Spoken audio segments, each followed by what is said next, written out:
ਵਾਹਿਗੁਰੂ ਵਾਹਿਗੁਰੂ ਵਾਹਿਗੁਰੂ ਵਾਹਿਗੁਰੂ। ਸਤਨਾਮ ਸ੍ਰੀ ਵਾਹਿਗੁਰੂ ਸਾਹਿਬ ਜੀ। ਤਨਾਸਰੀ ਭਗਤ ਰਵਿਦਾਸ ਜੀ ਕੀ ਇੱਕ ਓੰਕਾਰ ਸਤਿਗੁਰ ਪ੍ਰਸਾਦ।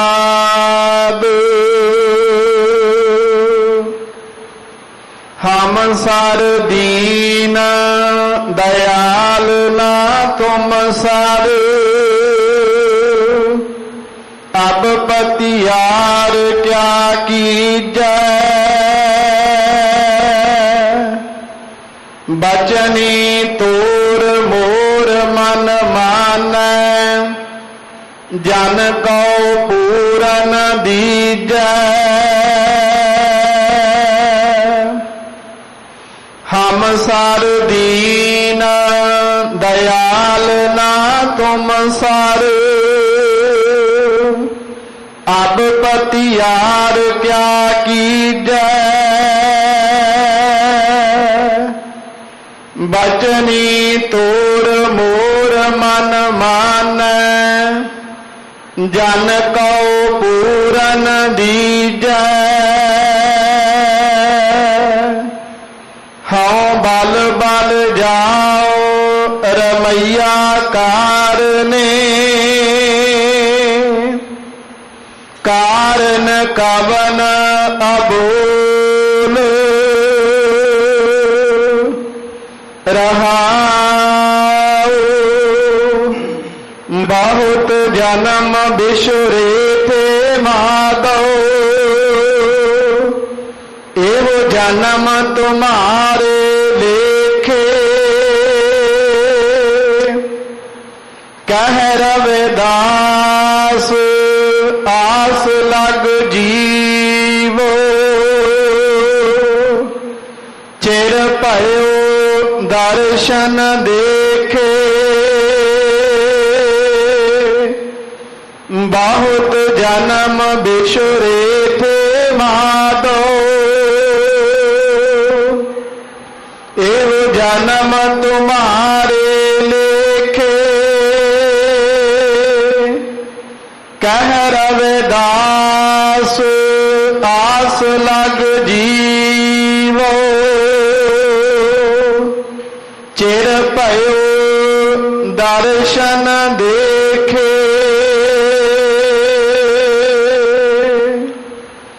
वाहिगुरु जी का खालसा वाहिगुरु जी की फतेह। परम सन्मान ਅਤੇ ਸਤਿਕਾਰਯੋਗ ਸਤਿਗੁਰੂ ਗਰੀਬ ਨਵਾਜ਼ ਅੰਤਰਜਾਮੀ ਸੱਚੇ ਪਾਤਸ਼ਾਹ ਜੀ ਦੀ ਸਾਜੀ ਨਵਾਜੀ ਗੁਰੂ ਸਰੂਪ ਗੁਰੂ ਖਾਲਸਾ ਸਾਧ ਸੰਗਤ ਜੀਓ। आप जी जितने भी गुरु प्यारे माई भाई दूरों नेड़ियों चल करके सोडी सुल्तान पिता गुरु रामदास महाराज जी दे पावन पवित्र अस्थान सचखंड श्री हरमंदिर साहिब जी विखे नतमस्तक होने वास्ते बड़े प्यार सत्कार दे नाल इकत्र होए हो। अमृत वेले सचखंड श्री हरमंदिर साहिब जी विखे धन श्री गुरु ग्रंथ साहिब महाराज साहिब जी ने प्रकाशवान हो करके जिथे सुंदर दर्शन दीदार सानू बख्शना कीते उथे समुची कायनात नूं सांझा उपदेश ਸ੍ਰੀ ਮੁਖ ਵਾਕ ਹੁਕਮਨਾਮਾ ਸਾਹਿਬ ਦੇ ਦੁਆਰਾ ਸਾਨੂੰ ਬਖਸ਼ਿਸ਼ ਕੀਤਾ ਹੈ। ਸਤਿਗੁਰੂ ਪਾਤਸ਼ਾਹ ਜੀ ਦੇ ਸੱਚਖੰਡ ਸ੍ਰੀ ਹਰਿਮੰਦਰ ਸਾਹਿਬ ਜੀ ਤੋਂ ਆਏ ਹੋਏ ਪਾਵਨ ਸ੍ਰੀ ਮੁਖ ਵਾਕ ਦੀ ਕਥਾ ਵਿਚਾਰ ਗੁਰਦੁਆਰਾ ਮੰਜੀ ਸਾਹਿਬ ਦੀਵਾਨ ਹਾਲ ਵਿਖੇ ਜੁੜ ਕਰਕੇ ਆਪਾਂ ਰੋਜ਼ਾਨਾ ਸ਼ਰਵਣ ਕਰਦੇ ਹਾਂ। ਅੱਜ ਦਾ ਵੀ ਜੋ ਪਾਵਨ ਸਤਿਗੁਰੂ ਜੀ ਨੇ ਉਪਦੇਸ਼ ਸਾਨੂੰ ਬਖਸ਼ਿਸ਼ ਕੀਤਾ ਹੈ, ਆਓ ਕੁਝ ਕੁ ਸਮੇਂ ਵਾਸਤੇ ਆਪਣੀਆਂ ਮਨ ਬਿਰਤੀਆਂ ਨੂੰ ਕਰੀਏ ਇਕਾਗਰ। ਪਿਆਰ ਸਤਿਕਾਰ ਦੇ ਨਾਲ ਸਤਿਗੁਰੂ ਪਾਤਸ਼ਾਹ ਦੀ ਪਾਵਨ ਗੁਰਬਾਣੀ ਦੀ ਕਥਾ ਹੈ ਉਹ ਜੋ ਸ਼ਰਵਣ ਕਰਨਾ ਕਰੀਏ। ਸਤਨਾਮ ਸ੍ਰੀ ਵਾਹਿਗੁਰੂ ਸਾਹਿਬ ਜੀ। ਤਨਾਸਰੀ ਭਗਤ ਰਵਿਦਾਸ ਜੀ ਕੀ। ਤਨਾਸਰੀ ਰਾਗਣੀ ਦੇ ਅੰਦਰ ਇਹ ਪਾਵਨ ਪਵਿੱਤਰ ਜੋ ਬਚਨ ਹਨ, ਪਾਵਨ ਜੋ ਬਾਣੀ ਹੈ, ਇਹ ਭਗਤ ਰਵਿਦਾਸ ਸਾਹਿਬ ਜੀ ਦੀ ਉਚਾਰਨ ਕੀਤੀ ਹੋਈ ਹੈ।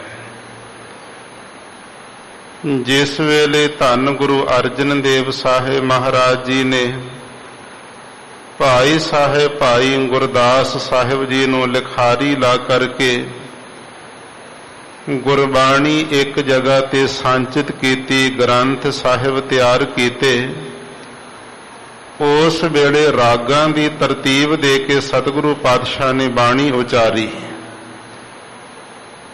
ਫਿਰ ਇਹ ਜਿਹੜੀ ਪਾਵਨ ਬਾਣੀ ਸੀ ਭਗਤ ਰਵਿਦਾਸ ਸਾਹਿਬ ਜੀ ਦੀ, ਇਸ ਪਾਵਨ ਸ਼ਬਦ ਨੂੰ ਸਤਿਗੁਰੂ ਜੀ ਨੇ ਧਨਾਸਰੀ ਰਾਗਣੀ ਦੇ ਅੰਦਰ ਭਗਤ ਬਾਣੀ ਦੇ ਸਰਲੇਖ ਹੇਠ ਦਰਜ ਕੀਤਾ ਹੈ। ਇਸ ਲਈ ਧਨਾਸਰੀ ਦਾ ਅਰਥ ਹੈ ਰਾਗਣੀ। ਧਨਾਸਰੀ ਰਾਗਣੀ ਵਿੱਚ ਭਗਤ ਰਵਿਦਾਸ ਸਾਹਿਬ ਜੀ ਦੀ ਇਹ ਪਾਵਨ ਜੋ ਬਾਣੀ ਆ ਰਹੀ ਹੈ। ਇੱਕ ਓੰਕਾਰ ਸਤਿਗੁਰ ਪ੍ਰਸਾਦ। ਅਕਾਲ ਪੁਰਖ ਪਰਮਾਤਮਾ ਵਾਹਿਗੁਰੂ ਜੀ ਦਾ ਸਤਿਗੁਰੂ ਜੀ ਇੱਥੇ ਵਸਤੂ ਨਿਰਦੇਸ਼ ਮੰਗਲ ਕਰਦੇ ਨੇ। ਪਰਮਾਤਮਾ ਵਾਹਿਗੁਰੂ ਕੀ ਹੈ? ਉਹ ਇੱਕ ਬ੍ਰਹਮ ਸਰੂਪ ਹੈ, ਅਦੁੱਤੀ ਰੂਪ ਹੈ। ਇੱਕ ਹੋਣ ਕਰਕੇ ਪਰਮਾਤਮਾ ਵਾਹਿਗੁਰੂ ਜੀ ਨੂੰ ਸਤਿਗੁਰੂ ਜੀ ਨੇ ਏਕਾ ਗਣਤ ਵਿਦਿਆ ਦਾ ਰੱਖਿਆ ਹੈ। ਅੱਖਰਾਂ ਦੇ ਵਿੱਚ ਵੀ ਇੱਕ ਲਿਖਿਆ ਜਾ ਸਕਦਾ ਸੀ, ਈੜੀ ਸਿਹਾਰੀ ਕੱਕਾ। ਈੜੀ ਨੂੰ ਸਿਹਾਰੀ ਕੱਕੇ ਨੂੰ ਔਂਕੜ ਲਾ ਕੇ ਵੀ ਇੱਕ ਦਾ ਵਾਚਕ ਬਣ ਸਕਦਾ ਸੀ। ਬਹੁਤ ਸਾਰੇ ਵਿਦਵਾਨਾਂ ਵਿੱਚ ਵਿਚਾਰ ਉੱਠਣੇ ਸਨ ਕਿ ਸਤਿਗੁਰੂ ਜੀ ਨੇ ਅੱਖਰਾਂ ਦੇ ਵਿੱਚ ਲਿਖਿਆ ਹੈ ਇੱਕ, ਈੜੀ ਤੇ ਕੱਕਾ ਦੋ ਅੱਖਰ ਨੇ, ਪਰਮਾਤਮਾ ਦੇ ਦੋ ਰੂਪ ਹੋਣਗੇ। ਕਿਸੇ ਨੇ ਆਪਣੀ ਵਿਦਵਤਾ ਨਾਲ ਕਹਿਣਾ ਸੀ ਜੀ ਦੋ ਮਾਤਰਾ ਲੱਗੀਆਂ, ਦੋ ਅੱਖਰ ਨੇ, ਚਾਰ ਰੂਪ ਨੇ ਪਰਮਾਤਮਾ ਦੇ। ਇਹ ਸਾਰਾ ਝਗੜਾ ਨਿਬੇੜਨ ਦੇ ਵਾਸਤੇ ਸਤਿਗੁਰੂ ਨੇ ਗਣਤ ਵਿਦਿਆ ਦਾ ਏਕਾ ਲਾ ਕੇ ਇੱਕ ਦਾ ਜਣਾਇਕ ਬਣਾ ਦਿੱਤਾ ਕਿ ਪਰਮਾਤਮਾ ਵਾਹਿਗੁਰੂ ਇੱਕ ਹੈ। ਓੰਕਾਰ ਸਮੂਹ ਜੀਵਾਂ ਦਾ ਪ੍ਰਕਾਸ਼ਕ। ਜਿੰਨੇ ਜੀਵ ਪਰਮਾਤਮਾ ਨੇ 84 ਲੱਖ ਜੂਨਾਂ ਵਿੱਚ ਪੈਦਾ ਕੀਤੇ ਨੇ, ਖੰਡਾਂ ਬ੍ਰਹਮੰਡਾਂ ਅੰਦਰ ਜਿੰਨੇ ਜੀਵ ਸਾਜਣਾ ਕੀਤੇ, ਸਾਰਿਆਂ ਦੀ ਪਰਮਾਤਮਾ ਓੰਕਾਰ ਉਚਾਰਨ ਮਾਤਰ ਰੱਖਿਆ ਕਰਦਾ ਹੈ। ਜਿੱਥੈ ਕੋਏ ਨਾਹੇ ਉਥੈ ਤੇਰੀ ਰਖ, ਅਗਨੀ ਉਦਰ ਮਾਹੇ, ਸੁਣ ਕੈ ਜਮ ਕੈ ਦੂਤ, ਨਾਹੀ ਤੇਰਾ ਛੱਡ ਜਾਹੇ।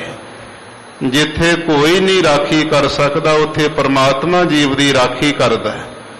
ਉਚਾਰਨ ਮਾਤਰ ਸਾਰਿਆਂ ਦੀ ਰਾਖੀ ਕਰਨ ਕਰਕੇ ਉਹਨੂੰ ਓੰਕਾਰ ਕਿਹਾ ਹੈ। ਏਕਾ ਪਰਮਾਤਮਾ ਵਾਹਿਗੁਰੂ ਜੀ ਨੇ ਇੱਕ ਦਾ ਵਾਚਕ ਬਣਾਇਆ ਹੈ। ਓੰਕਾਰ ਸਾਰੇ ਜੀਵਾਂ ਦਾ ਪ੍ਰਕਾਸ਼ਕ ਪਰਮਾਤਮਾ। ਸਤ ਗੁਰ ਪ੍ਰਸਾਦ ਉਹਦਾ ਸਰੂਪ ਕਿਹੋ ਜਿਹਾ ਹੈ? ਸਤ ਉਹ ਨਾਸ ਤੋਂ ਰਹਿਤ ਹੈ, ਨਾ ਭੂਤ ਕਾਲ ਵਿੱਚ ਖਤਮ ਹੋਇਆ, ਨਾ ਇਹ ਅੱਜ ਵਰਤਮਾਨ ਵਿੱਚ ਉਹ ਖਤਮ ਹੈ, ਨਾ ਕੱਲ ਨੂੰ ਸਾਧ ਸੰਗਤ ਭਵਿੱਖਤ ਸਮੇਂ ਵਿੱਚ ਉਹਦਾ ਸਰੂਪ ਕਦੇ ਖਤਮ ਹੋਵੇਗਾ। ਤਿੰਨਾਂ ਸਮਿਆਂ ਦੇ ਅੰਦਰ ਹੀ ਤ੍ਰਈ ਕਾਲ ਅਵਾਦ ਅਤਵੰਗ ਸਤਤਵੰਗ ਪਰਮਾਤਮਾ ਨੂੰ ਕਿਹਾ ਹੈ। ਸਤ ਸੱਚਾ ਹੈ, ਗੁਰ ਦਾ ਅਰਥ ਹੈ ਚੇਤਨ ਰੂਪ, ਜੜਤਾ ਵਾਲਿਆਂ ਨੂੰ ਵੀ ਚੇਤਨਤਾ ਦੇਣ ਵਾਲਾ। ਪ੍ਰਸਾਦ ਦਾ ਅਰਥ ਹੈ ਆਨੰਦ ਸੁਖ ਰੂਪ। ਐਸਾ ਅਕਾਲ ਪੁਰਖ ਪਰਮਾਤਮਾ ਵਾਹਿਗੁਰੂ ਜਿਹੜਾ ਇੱਕ ਓੰਕਾਰ ਪਰਮਾਤਮਾ ਹੈ, ਉਹ ਸਤਿਗੁਰਾਂ ਦੀ ਪ੍ਰਸਾਦ ਕਹੀਏ ਕਿਰਪਾ ਦੇ ਨਾਲ ਪ੍ਰਾਪਤ ਹੁੰਦਾ ਹੈ। ਹਮ ਸਰ ਦੀਨ ਦਇਆਲ ਨਾ ਤੁਮ ਸਰ। ਭਗਤ ਰਵਿਦਾਸ ਸਾਹਿਬ ਜੀ ਨੇ ਅਕਾਲ ਪੁਰਖ ਪਰਮਾਤਮਾ ਵਾਹਿਗੁਰੂ ਜੀ ਦੇ ਅੰਦਰ ਅਭੇਦਤਾ ਪਾਉਣ ਵਾਸਤੇ ਪਰਮੇਸ਼ਰ ਵਾਹਿਗੁਰੂ ਦੀ ਬੜੀ ਪ੍ਰੇਮਾ ਭਗਤੀ ਕੀਤੀ। ਭਗਤਾਂ ਦੇ ਜਦੋਂ ਜੀਵਨ ਪੜ੍ਹਦੇ ਹਾਂ ਤਾਂ ਸਾਧ ਸੰਗਤ ਜੀ ਸਾਰੇ ਭਗਤਾਂ ਦੇ ਜੀਵਨਾਂ ਨੂੰ ਸਾਡੀ ਨਮਸਕਾਰ ਹੋ ਜਾਂਦੀ। ਭਗਤ ਦਾ ਅਰਥ ਹੁੰਦਾ ਜਿਹਨੇ ਭਗਤੀ ਕਰਕੇ ਆਪਣੇ ਅੰਦਰੋਂ ਭੈ ਜਿਹੜਾ ਡਰ ਹੈ ਗੱਤ ਖਤਮ ਕਰ ਲਿਆ। ਹਰ ਕਿਸੇ ਜੀਵ ਦੇ ਅੰਦਰ ਜਿਹੜਾ 7 ਤਰ੍ਹਾਂ ਦਾ ਡਰ ਬਣਿਆ ਹੁੰਦਾ। ਜਹ ਭੈ ਪਰਲੋਕ ਭੈ, ਜਨਮ ਵੇਦਨਾ ਜਾਤ, ਅਨ ਰੱਖਿਆ ਅਰ ਗੁਪਤ ਭੈ, ਅਕਸ ਮਾਤਰ ਭੈ ਸਾਤ। ਚਾਹੇ ਅਮੀਰ ਹੈ, ਚਾਹੇ ਕੋਈ ਗਰੀਬ ਹੈ, ਚਾਹੇ ਬੱਚਾ, ਚਾਹੇ ਬੁੱਢਾ ਹੈ, ਇਸਤਰੀ ਪੁਰਖ ਹੈ, ਇਹ 7 ਤਰ੍ਹਾਂ ਦਾ ਡਰ ਹਰ ਕਿਸੇ ਦੇ ਮਨ ਵਿੱਚ ਬਣਿਆ ਰਹਿੰਦਾ। ਪਰੰਤੂ ਜਿਹੜੇ ਪਰਮਾਤਮਾ ਵਾਹਿਗੁਰੂ ਦੀ ਭਗਤੀ ਕਰਨ ਵਾਲੇ ਭਗਤ ਹੁੰਦੇ, ਉਹ ਭਗਤੀ ਕਰਕੇ ਭੈ ਜਿਹੜਾ ਡਰ ਹੈ ਗੱਤ ਖਤਮ ਕਰ ਦਿੰਦੇ, ਕੱਟ ਦਿੰਦੇ ਨੇ। ਜਿਨ੍ਹਾਂ ਦਾ ਜੰਮਣ ਮਰਨ ਦਾ ਡਰ ਚੱਕਿਆ ਗਿਆ, ਉਹ ਪਰਮਾਤਮਾ ਦੇ ਅਸਲੀ ਭਗਤ ਹਨ। ਉਹ ਤਾਂ ਫਿਰ ਮੌਤ ਨੂੰ ਆਵਾਜ਼ਾਂ ਦਿੰਦੇ ਨੇ, ਕਬੀਰ ਮੋਹਿ ਮਰਨੇ ਕਾ ਚਾਉ ਹੈ, ਮਰੋ ਤਾਂ ਹਰ ਕੈ ਦੁਆਰ, ਮਤ ਹਰ ਪੁੱਛੈ ਕੌਣ ਹੈ ਪਰਾ ਹਮਾਰੇ ਵਾਰ। ਭਗਤ ਰਵਿਦਾਸ ਸਾਹਿਬ ਜੀ ਨੇ ਵੀ ਪਰਮਾਤਮਾ ਦੀ ਇੰਨੀ ਕੋ ਭਗਤੀ ਕੀਤੀ, ਪ੍ਰੇਮ ਵਿੱਚ ਭਿੱਜ ਕਰਕੇ ਜੰਮਣ ਮਰਨ ਦਾ ਭੈ ਡਰ ਸਾਰਾ ਹੀ ਖਤਮ ਹੋ ਗਿਆ ਉਹਨਾਂ ਦਾ। ਜਦੋਂ ਭਗਤੀ ਕਰ ਰਹੇ ਸਨ ਪਿਆਰ ਵਿੱਚ ਭਿੱਜੇ ਹੋਏ, ਤੇ ਪਰਮਾਤਮਾ ਵਾਹਿਗੁਰੂ ਜੀ ਦੇ ਨਿਰਗੁਣ ਤੋਂ ਸਰਗੁਣ ਰੂਪ ਦੇ ਵਿੱਚ ਦਰਸ਼ਨ ਹੋਏ। ਸਰਗੁਣ ਰੂਪ ਹੈ ਭਾਵ ਕਿ ਵਿਅਕਤੀਗਤ ਸਰੂਪ ਜੀਵ ਵਾਲਾ ਧਾਰਨ ਕਰਕੇ ਪਰਮਾਤਮਾ ਨੇ ਦਰਸ਼ਨ ਦਿੱਤੇ।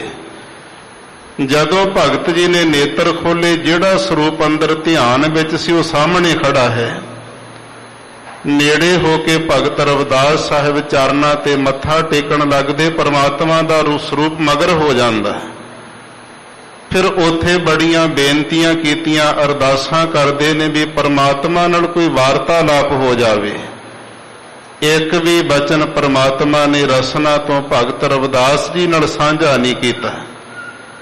ਜਦੋਂ ਕੋਈ ਬਚਨ ਨਹੀਂ ਬੋਲੇ ਪਰਮਾਤਮਾ ਜੀ, ਤਾਂ ਫਿਰ ਉੱਥੇ ਇਹ ਪਾਵਨ ਸ਼ਬਦ ਭਗਤ ਰਵਿਦਾਸ ਜੀ ਨੇ ਉਚਾਰਨ ਕੀਤਾ। ਇਹ ਬੇਨਤੀਆਂ ਦਾ ਸ਼ਬਦ ਹੈ। ਪਿਆਰ ਵਿੱਚ ਭਿੱਜ ਕਰਕੇ ਕਹਿਣ ਲੱਗੇ, ਕਾਰਨ ਕਵਨ ਅਬੋਲ।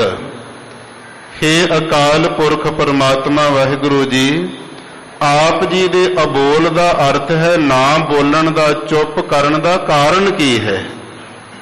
ਮੈਂ ਤੁਹਾਡੀ ਭਗਤੀ ਕੀਤੀ, ਤੁਹਾਨੂੰ ਯਾਦ ਕੀਤਾ, ਸਿਮਰਨ ਕਰਕੇ ਤੁਹਾਡਾ ਸਰੂਪ ਸਖਿਆਤ ਕਰ ਲਿਆ, ਹੁਣ ਬਚਨਾਂ ਦੀ ਸਾਂਝ ਕਰੋ ਮੇਰੇ ਨਾਲ। ਤੇ ਕਾਰਨ ਕਵਨ ਅਬੋਲ, ਕਿਹੜਾ ਕਾਰਨ ਹੈ ਨਾ ਬੋਲਣ ਦਾ, ਚੁੱਪ ਕਿਉਂ ਤੁਸਾਂ ਨੇ ਵੱਟੀ ਹੈ? ਪਰਮਾਤਮਾ ਵਾਹਿਗੁਰੂ ਜੀ ਭਗਤ ਰਵਿਦਾਸ ਦੇ ਸਾਰੇ ਬਚਨਾਂ ਨੂੰ ਸੁਣੀ ਜਾਂਦੇ ਨੇ, ਇੱਕ ਵੀ ਰਸਨਾ ਤੋਂ ਬਚਨ ਨਹੀਂ ਕੀਤਾ। ਫਿਰ ਉੱਥੇ ਪਿਆਰ ਵਿੱਚ ਭਿੱਜ ਕਰਕੇ ਇਹ ਸਮੁੱਚਾ ਸ਼ਬਦ ਉੱਥੇ ਉਚਾਰਨ ਕੀਤਾ ਗਿਆ। ਭਗਤ ਰਵਿਦਾਸ ਸਾਹਿਬ ਜੀ ਕਹਿੰਦੇ, ਹਮ ਸਰ ਦੀਨ ਦਇਆਲ ਨਾ ਤੁਮ ਸਰ। ਕਿ ਹੇ ਅਕਾਲ ਪੁਰਖ ਪਰਮਾਤਮਾ ਵਾਹਿਗੁਰੂ ਜੀ, ਮੇਰੇ ਵਰਗਾ ਦੁਨੀਆ ਦੇ ਅੰਦਰ ਕੋਈ ਦੀਨ ਨਹੀਂ ਹੈ। ਦੀਨ ਦੇ ਸੰਪਰਦਾਇ ਅੰਦਰ ਮਹਾਪੁਰਖਾਂ ਨੇ 3 ਅਰਥ ਕਰਵਾਏ ਸਨ। ਦੀਨ ਦਾ ਅਰਥ ਹੈ ਦੁਖੀ। ਭਗਤ ਰਵਿਦਾਸ ਸਾਹਿਬ ਜੀ ਕਹਿੰਦੇ, ਮਹਾਰਾਜ ਆਪ ਜੀ ਦੇ ਨਾਲ ਬਚਨਾਂ ਦੀ ਸਾਂਝ ਨਹੀਂ ਹੋ ਰਹੀ। ਇਸ ਕਰਕੇ ਮੇਰਾ ਹਿਰਦਾ ਬਹੁਤਾ ਦੁਖੀ ਹੈ। ਮੇਰੇ ਵਰਗਾ ਕੋਈ ਦੀਨ ਦੁਖੀ ਨਹੀਂ ਹੋਵੇਗਾ। ਦੀਨ ਦਾ ਦੂਜਾ ਅਰਥ ਹੁੰਦਾ ਗਰੀਬ। ਮਹਾਰਾਜ ਮੇਰੇ ਹਿਰਦੇ ਰੂਪ ਵਿਹੜੇ ਦੇ ਅੰਦਰ ਆਪ ਜੀ ਦੇ ਜਿਹੜੇ ਸਰੂਪ ਦੇ ਸਦਾ ਵਾਸਤੇ ਜਿਹੜੇ ਚਰਨ ਨਹੀਂ ਟਿਕ ਰਹੇ, ਇਸ ਲਈ ਸਰੂਪ ਤੋਂ ਸਖਣਾ ਹੋਣ ਕਰਕੇ ਮੈਂ ਦੀਨ ਬੜਾ ਗਰੀਬ ਹਾਂ। ਤੀਜਾ ਅਰਥ ਹੁੰਦਾ ਦੀਨ ਦਾ ਇੱਛਾ ਭੈ ਸੰਜੋਗਤ। ਮਹਾਰਾਜ ਇੱਛਾ ਕਾਮਨਾ ਦੇ ਭੈ ਡਰ ਦੇ ਸਮੇਤ ਹੋਣ ਕਰਕੇ ਮੈਂ ਬੜਾ ਦੁਖੀ ਹਾਂ। ਮੇਰੇ ਵਰਗਾ ਦੁਨੀਆ ਅੰਦਰ ਦੀਨ ਗਰੀਬ ਦੁਖੀ ਤੇ ਇੱਛਾ ਭੈ ਕੋਈ ਸੰਜੋਗਤ ਨਹੀਂ ਹੋਵੇਗਾ। ਦੂਜੇ ਪਾਸੇ ਦਇਆਲ ਨਾ ਤੁਮ ਸਰ, ਤੇਰੇ ਵਰਗਾ ਪਰਮਾਤਮਾ ਜੀ ਦੁਨੀਆ ਵਿੱਚ ਕੋਈ ਦਿਆਲੂ ਨਹੀਂ ਹੋਣਾ।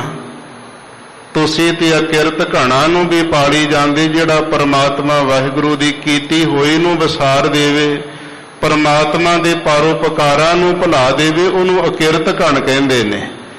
ਕਿੰਨੇ ਲੋਕ ਪਰਮਾਤਮਾ ਦੀ ਸਰੀਕਾ ਪੁਣਾ ਕਰਦੇ, ਵਾਹਿਗੁਰੂ ਦੇ ਸਨਮੁਖ ਹੋ ਕੇ ਮਿਹਣੇ ਦਿੰਦੇ ਨੇ, ਪਰਮਾਤਮਾ ਦੀ ਬਰਾਬਰੀ ਕਰਨੀ ਚਾਹੁੰਦੇ ਨੇ ਤੇ ਉਹਨਾਂ ਦੀ ਵੀ ਪਰਮਾਤਮਾ ਤੋਂ ਪਾਲਣਾ ਕਰੀ ਜਾਣਾ। ਵਾਹਿਗੁਰੂ ਜੀ ਮੇਰੇ ਵਰਗਾ ਕੋਈ ਦੁਨੀਆ ਵਿੱਚ ਦੀਨ ਦੁਖੀ ਗਰੀਬ ਇੱਛਾ ਭੈ ਸੰਜੋਗਤ ਨਹੀਂ ਹੈ ਤੇ ਤੁਹਾਡੇ ਵਰਗਾ ਦੁਨੀਆ ਵਿੱਚ ਦਇਆ ਦਾ ਕਰ ਦਿਆਲੂ ਕੋਈ ਕਿਰਪਾਲੂ ਨਹੀਂ ਕਿਹਾ ਜਾ ਸਕਦਾ। ਅਬ ਪਤਿਆਰ ਕਿਆ ਕੀਜੈ। ਪਰਮਾਤਮਾ ਜੀ ਹੁਣ ਮੇਰਾ ਹੋਰ ਤੁਸੀਂ ਜਿਹੜਾ ਪਤਿਆਰ ਦਾ ਅਰਥ ਪ੍ਰਤਿਆਵਾ ਕੀ ਹੋਰ ਲੈਣਾ ਕਰੋਗੇ। ਹੁਣ ਇੰਨੀਆਂ ਕਸਵੱਟੀਆਂ ਨਾ ਪਾਓ, ਪ੍ਰਤਿਆਵੇ ਨਾ ਲਵੋ, ਮੇਰੀਆਂ ਪਰਖਾਂ ਨਾ ਕਰਨੀਆਂ ਕਰੋ, ਮੇਰੇ ਨਾਲ ਬਚਨਾਂ ਦੀ ਸਾਂਝ ਕਰ ਲਓ। ਪਿਆਰ ਸੀ ਅੰਦਰ ਭਗਤ ਰਵਿਦਾਸ ਜੀ ਦੇ ਸਾਹਮਣੇ ਪਰਮਾਤਮਾ ਦਾ ਸਰੂਪ ਵੇਖ ਕਰਕੇ ਪਿਆਰ ਵਿੱਚ ਕਹਿੰਦੇ ਨੇ, ਮਹਾਰਾਜ ਹੁਣ ਮੇਰਾ ਹੋਰ ਜਿਹੜਾ ਪ੍ਰਤਿਆਵਾ ਹੈ ਕਿਆ ਕੀਜੈ, ਹੋਰ ਤੁਸੀਂ ਕੀ ਲੈਣਾ ਕਰੋਗੇ। ਕਿਉਂ ਮੇਰੇ ਇੰਨੇ ਪ੍ਰਤਿਆਵੇ ਲੈਂਦੇ ਹੋ, ਕਿਉਂ ਪਰਖਾਂ ਕਰਦੇ ਹੋ। ਬਚਨੀ ਤੋਰ ਮੋਰ ਮਨ ਮਾਨੈ। ਆਪ ਜੀ ਦੇ ਜਿਹੜੇ ਬਚਨੀ ਬਚਨ ਹਨ, ਪਰਮਾਤਮਾ ਜੀ ਤੇ ਕੋਈ ਬਚਨ ਨਹੀਂ ਬੋਲੇ, ਉਸ ਵੇਲੇ ਸ਼ਾਂਤ ਖੜੇ ਨੇ, ਚੁੱਪ ਖੜੇ ਨੇ। ਬਚਨ ਕਿਹੜੇ ਨੇ ਪਰਮਾਤਮਾ ਦੇ, ਜਿਹੜਾ ਸਤਿਨਾਮ ਪਰਮਾਤਮਾ ਵਾਹਿਗੁਰੂ ਜੀ ਦਾ ਨਾਮ ਰੂਪੀ ਬਚਨ ਹੈ। ਵਾਹਿਗੁਰੂ ਗੁਰ ਮੰਤਰ ਹੈ, ਇਹ ਪਰਮਾਤਮਾ ਦੇ ਬਚਨ ਹਨ।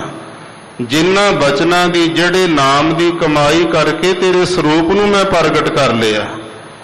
ਬਚਨੀ ਤੋਰ ਇਹ ਤੁਹਾਡੇ ਸਤਿਨਾਮ ਪਰਮਾਤਮਾ ਜੀ ਤੁਹਾਡੇ ਸਿਮਰਨ ਰੂਪੀ ਬਚਨਾਂ ਦੇ ਵਿੱਚ ਮੋਰ ਮਨ ਮਾਨੈ, ਮੇਰਾ ਮਨ ਮੰਨ ਗਿਆ ਹੈ। ਮੇਰਾ ਮਨ ਇਹ ਸਹਿਮਤ ਹੋ ਗਿਆ ਕਿ ਪਰਮਾਤਮਾ ਜੀ ਤੇਰਾ ਨਾਮ ਜਿਹੜਾ ਹੈ ਤੇਰੇ ਸਰੂਪ ਨੂੰ ਜੇ ਪ੍ਰਗਟ ਕਰ ਸਕਦਾ, ਇਸ ਨਾਮ ਦੀ ਤਾਕਤ ਦੇ ਨਾਲ ਤੈਨੂੰ ਬੁਲਾ ਵੀ ਸਕਦਾ ਹਾਂ। ਨਾਮੀ ਹੈ ਪਰਮਾਤਮਾ ਤੇ ਨਾਮ ਹੈ ਉਹਦਾ ਸਿਮਰਨ ਪਰਮਾਤਮਾ ਦਾ। ਸਿਮਰਨ ਕਰਕੇ ਨਾਮ ਕਰਕੇ ਨਾਮੀ ਪਰਮਾਤਮਾ ਨੂੰ ਪ੍ਰਗਟ ਕੀਤਾ ਜਾ ਸਕਦਾ। ਪਰਮਾਤਮਾ ਨਾਲ ਬਚਨਾਂ ਦੀ ਸਾਂਝ ਕਿਸੇ ਨੇ ਕਰਨੀ ਤੇ ਨਾਮ ਦੀ ਕਮਾਈ ਵਾਲਾ ਕਰ ਸਕਦਾ ਹੈ। ਇਸ ਲਈ ਤੇਰੇ ਜਿਹੜੇ ਬਾਣੀ ਰੂਪੀ ਨਾਮ ਰੂਪੀ ਸਿਮਰਨ ਰੂਪੀ ਬਚਨ ਹਨ, ਇਹਨਾਂ ਤੇ ਮੇਰਾ ਮਨ ਮੰਨ ਗਿਆ ਹੈ, ਸਹਿਮਤ ਹੋ ਗਿਆ ਹੈ। ਜਨ ਕਉ ਪੂਰਨ ਦੀਜੈ। ਹੁਣ ਕਿਰਪਾ ਕਰੋ ਮਹਾਰਾਜ, ਮੈਂ ਤੁਹਾਡਾ ਜਨ ਸੇਵਕ ਹਾਂ ਤੇ ਮੈਨੂੰ ਹੁਣ ਪੂਰਨਤਾ ਦੇਣੀ ਕਰੋ। ਪੂਰਨਤਾ ਕਦੋਂ ਹੁੰਦੀ? ਕਈ ਵਾਰੀ ਬੰਦਾ ਜਦੋਂ ਸਰੀਰ ਤਿਆਗ ਦਿੰਦਾ, ਉਹਦੇ ਪ੍ਰਾਣ ਨਿਕਲ ਜਾਂਦੇ, ਸਵਾਸ ਖਤਮ ਹੋ ਜਾਂਦੇ ਬੰਦੇ ਦੇ, ਤੇ ਅਸੀਂ ਕੀ ਕਹਿ ਦਿੰਦੇ ਜੀ, ਇਹ ਫਲਾਨਾ ਬੰਦਾ ਪੂਰਾ ਹੋ ਗਿਆ। ਪੂਰਾ ਨਹੀਂ ਹੋਇਆ, ਸਰੀਰ ਖਤਮ ਹੋਇਆ, ਸਵਾਸ ਉਹਦੇ ਮੁੱਕ ਗਏ ਨੇ। ਪੂਰਾ ਤੇ ਉਸ ਦਿਨ ਹੋਣਾ ਬੰਦੇ ਨੇ ਜਿੱਦਣ ਬ੍ਰਹਮ ਸਰੂਪ ਪੂਰੇ ਪਰਮਾਤਮਾ ਵਿੱਚ ਜਾ ਕੇ ਲੀਨ ਹੋ ਜਾਵੇਗਾ। ਇਸ ਲਈ ਰਵਿਦਾਸ ਸਾਹਿਬ ਜੀ ਕਹਿੰਦੇ, ਮੈਂ ਤੁਹਾਡਾ ਜਨ ਹਾਂ, ਸੇਵਕ ਹਾਂ, ਦਾਸ ਹਾਂ। ਮਹਾਰਾਜ ਮੈਨੂੰ ਹੁਣ ਪੂਰਨਤਾ ਦੇ ਦਿਓ, ਆਪਣੇ ਸਰੂਪ ਦੇ ਵਿੱਚ ਅਭੇਦ ਕਰ ਲਵੋ। ਤੇਰੇ ਰੂਪ ਦੇ ਵਿੱਚ ਮੇਰੇ ਸਰੂਪ ਦੇ ਅੰਦਰ ਕੋਈ ਭੇਦ ਫਰਕ ਨਾ ਰਹੇ। ਸਵੈੰ ਜੋਤ ਤੇ ਪ੍ਰਤੱਖ ਜੋਤ ਆਪਣੀ ਇੱਕ ਹੋ ਜਾਣੀ ਚਾਹੀਦੀ ਹੈ। ਐਸੀ ਹੁਣ ਕਿਰਪਾ ਕਰੋ, ਮੈਨੂੰ ਪੂਰਨ ਜਿਹੜਾ ਆਪਣਾ ਬ੍ਰਹਮ ਦਾ ਗਿਆਨ ਦੇ ਕੇ ਪੂਰਨ ਸਰੂਪ ਦੇ ਵਿੱਚ ਹੀ ਮਿਲਾ ਲੈਣਾ ਕਰੋ।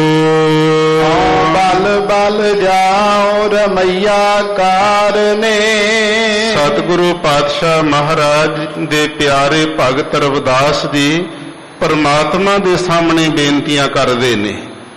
ਹਉ ਬਲ ਬਲ ਜਾਉ ਰਮਈਆ ਕਾਰਨੇ। ਰਮਈਆ ਦਾ ਅਰਥ ਹੁੰਦਾ ਰਮਿਆ ਹੋਇਆ, ਜਿਹੜਾ ਸਾਰਿਆਂ ਵਿੱਚ ਪਰਮਾਤਮਾ ਦੀ ਜੋਤ ਵਿਆਪਕ ਹੋਵੇ। ਘਟ ਘਟ ਮੈਂ ਹਰਿ ਜੁ ਵਸੈ ਸੰਤਨ ਕਹਿਓ ਪੁਕਾਰ। ਜਲੇ ਹਰੀ ਥਲੇ ਹਰੀ ਜਮੀ ਹਰੀ ਜਮਾ ਹਰੀ ਮਕੀ ਹਰੀ ਮਕਾਂ ਹਰੀ। ਜਿੱਥੇ ਜਿੱਥੇ ਵੀ ਪਰਮਾਤਮਾ ਦੀ ਦੇਖੀਏ ਜੋਤ ਮੌਜੂਦ ਹੈ, ਇਸ ਲਈ ਉਹਨੂੰ ਰਮਈਆ ਕਿਹਾ, ਪਰਮਾਤਮਾ ਨੂੰ ਜਿਹੜਾ ਰਮਿਆ ਹੋਇਆ ਮਿਲਿਆ ਹੋਵੇ ਸਭਨਾਂ ਵਿੱਚ।